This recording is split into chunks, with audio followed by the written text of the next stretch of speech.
এক আলেম সাহেব সফরে বের হলেন। তিনি তার সাথে একটি মোরগ নিলেন যাতে ফজরের নামাজের সময় মোরগ তাকে ডেকে তোলেন। সাথে পোষা একটি কুকুর নিলেন যাতে রাতের বেলায় তাকে পাহারা দেন। সাথে একটি গাধাও নিলেন যাতে তার সরঞ্জাম বহন করিতে পারে। চলতে চলতে চলতে যখন সন্ধ্যা হয়ে যায় তখন এক গ্রামের বাড়িতে রাতে থাকার জন্য আশ্রয় চান, কিন্তু কেউ রাজি হলো না। তাই উনি কোনো উপায় না পেয়ে জঙ্গলে এক গাছের নিচে আশ্রয় নিলেন। রাতে কিছু নেকড়ে এসে তার কুকুরটিকে মেরে ফেলল, তবুও তিনি সাহস হারালেন না। বললেন, আল্লাহ যা করে সব ভালোর জন্যই করেন। রাত আরো একটু গভীর হলেই জঙ্গল থেকে একটি শিয়াল এসে তার মুরগটি নিয়ে যায়। আবারও লোকটি বললেন, আল্লাহ যা করে সব ভালোর জন্যই করেন।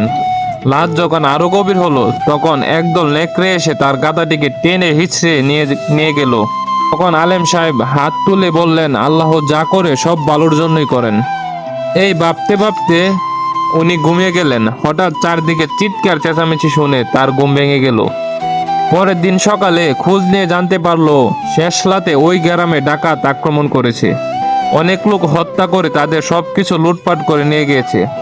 তারপর আলেম সাহেব বসে বসে ভাবতে লাগলেন, ওই গ্রামে যদি তাকে কেউ মেহমান হিসেবে জায়গা দিত তাহলে তারও ওই গ্রামের লোকদের মতোই অবস্থা হতো। যদি রাতে গাধা বা মুরগ কুকুর জীবিত থাকতো তাহলে নিশ্চয়ই ডাকাডাকি করতো, আর ডাকাতেরা তা শুনতে পেয়ে আরো লুটপাট করতো এবং তাকেও হত্যা বা জখম করতো। তো বন্ধুরা, আমরা এই ভিডিও থেকে কি শিখতে পারলাম? যে আল্লাহ পাক যা করেন সব ভালোর জন্যই করেন।